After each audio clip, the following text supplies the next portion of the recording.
मैं तो बताना चाहूँगी, जब हमारी सरकार थी, जब वसुंधरा राजे जी मुख्यमंत्री थी, उन्होंने बहुत उस समय हवेलियों के संरक्षण के लिए कमेटी भी बनी थी और उस समय बहुत कुछ काम भी हुआ था इस दिशा में।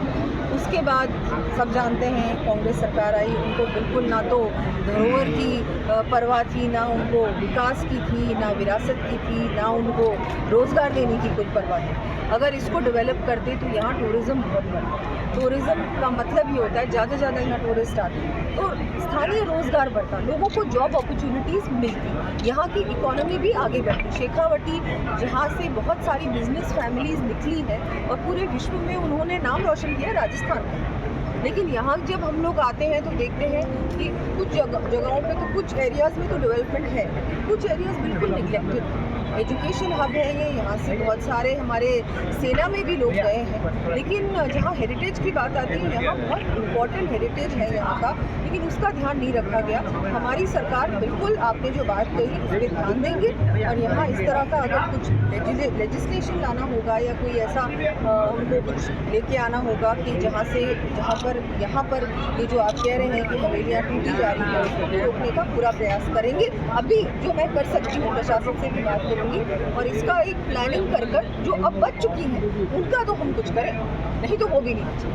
हेरिटेज के मामले में सरकार ऐसी नहीं है, बीजेपी की सरकार। हम लोग सीरियसली कुछ करेंगे। अगर पायलट प्रोजेक्ट की तरह अगर ये कुछ लेके आते हैं तो उस पर पूरी तरह से कार्रवाई होगी और एक प्लानिंग के साथ हम लोग आगे तक देख करके, ये प्लानिंग लॉन्ग लास्टिंग है, ये सिर्फ 5 साल की प्लानिंग ना हो, कि लॉन्ग लास्टिंग प्लानिंग और उसके साथ हम लोग करेंगे।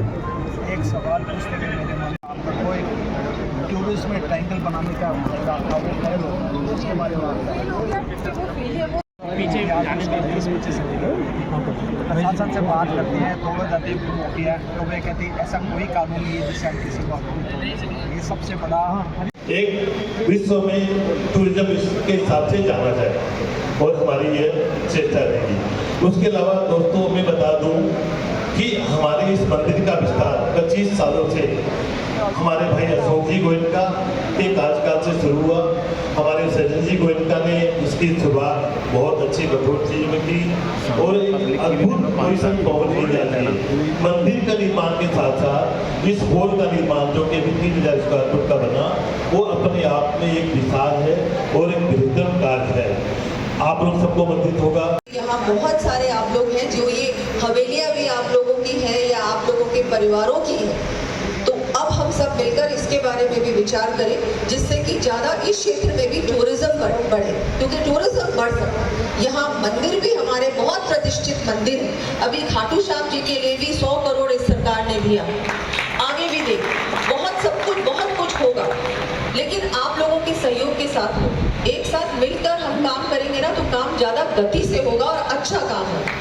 तो आप सबसे निवेदन कि हम सब मिलकर इन सभी कार्यों में जुड़े। आज आपको मैं फिर से धन्यवाद भी देती हूँ कि आपने मुझे इस लायक समझा। तो इसके बारे में भी बहुत गंभीरता से विचार करें और एक प्लानिंग बनाएं, क्योंकि आपकी जो टूरिज्म की संभावनाएं हैं वो यूरोप से भी ज़्यादा है। लोग यूरोप में छोटे छोटे गाँवों में जाते हैं, इस तरह की खूबसूरती वहाँ भी नहीं मिलती। हम लोग भी जाते हैं, हम लोग जाते हैं, लेकिन जब हम देखते हैं हमारे राजस्थान में शेखावटी में इतनी सुंदर ये हवेलियाँ हैं, लेकिन इनकी हालत जो है वो अभी भी इतनी अच्छी नहीं। तो इसके बारे में, इसके संरक्षण के बारे में हम लोग एक प्लानिंग के साथ, डिपार्टमेंट और सरकार आपके साथ है और आप लोग भी इसमें जुड़े।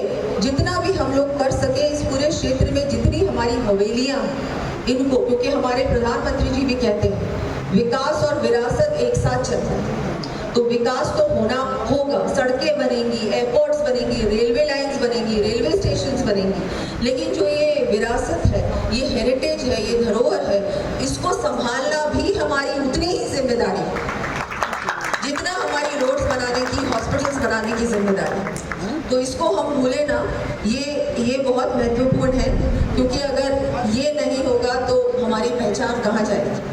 तो ये सब चीज़ें हमारी पहचान है, ये हमारा बैकग्राउंड है, ये हमारे रूट्स हैं जिसको कहते हैं। पूरा क्षेत्र है, यहाँ बहुत सुंदर आपकी हवेलियाँ हैं, पूरा शेखावटी क्षेत्र, तो यहाँ पर भी इन्वेस्ट करने का फैसला करें। मैं क्योंकि टूरिज्म से जुड़ी हुई हूँ, आज प्रभार मेरे पास है इस डिपार्टमेंट का, तो मैं एक और राजस्थान का समय आ चुका है कि हम बिजनेस में भी राजस्थान को एक हब बनाए, बिजनेस कैपिटल बनाए। कई बार पहले जो माहौल था या जो भी वातावरण था वो इतना ज़्यादा अनुकूल नहीं होगा, लेकिन अब जिस तरह से हमारी सरकार चाहती है कि यहाँ ज़्यादा से ज़्यादा रोजगार मिले, क्योंकि सबसे ज़्यादा बिजनेस बढ़ेगा तो इकोनॉमी बढ़ेगी, इकोनॉमी भी बढ़ेगी, रोजगार भी बढ़ेगा। ये पूरा जो राजस्थान है ये वैसे तो सबसे बड़ा स्टेट है, लेकिन यहाँ पर जिस तरह से रोजगार होना चाहिए, डेवलपमेंट होना चाहिए, इकोनॉमी बढ़नी चाहिए। अगर आप राजस्थान को शायद मुंबई से आज की तारीख में कैलकाटा से कंपेयर करें तो, या किसी साउथ से कंपेयर करें, हैदराबाद से, बेंगलोर से, कहीं से, तो अभी हम लोग वहाँ तक नहीं पहुँचे, लेकिन हमको पहुँचना है और आप लोगों के सहयोग से पहुँचना है। तो मैं आप सभी से निवेदन करती हूँ कि हम सब, आप सब लोग जहाँ से भी, आप कलकत्ता से भी, आप बहुत सबका आपका वहाँ पर भी बिजनेस है और मुंबई में भी है, पूरे इंडिया में है और बाहर भी, तो हम लोग ज़्यादा से ज़्यादा इसमें पार्टिसिपेट करें। ज़्यादा से ज़्यादा लोग सब जानते हैं कि यहाँ की जितने भी बिजनेसमैन हैं वो वापस यहाँ आते भी हैं, यहाँ से जुड़ाव भी रखते हैं और जितना हो सकता है यहाँ वापस आकर अपना देते भी हैं। आप हमेशा अपनी जड़ों को मजबूत करने के लिए हर संभव प्रयास कर रहे हैं। अब समय है कि अब आप राजस्थान में भी जितना हो सके उतना इन्वेस्टमेंट करें, क्योंकि राजस्थान अब तैयार है।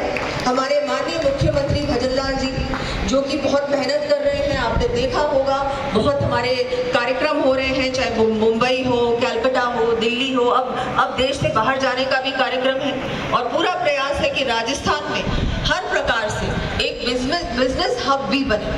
वैसे तो राजस्थान हर प्रकार से, चाहे हम एजुकेशन की बात करें, मैंने अभी कहा आपको, एजुकेशन है, टूरिज्म है, यहाँ पर स्पोर्ट्स की फैसिलिटीज़ है, यहाँ से दो हमारी बेटियाँ यहाँ से अभी पैरा ओलंपिक्स में दोनों ने मेडल जीता है, ये भी बहुत गर्व की बात है। और इस क्षेत्र में तो हमेशा ही स्पोर्ट्स बहुत आगे रहा है, स्पोर्ट्समैन बहुत सारे यहाँ से निकलेंगे और पूरे विश्व में उन्होंने अपना, पूरे राजस्थान का नाम रोशन किया है।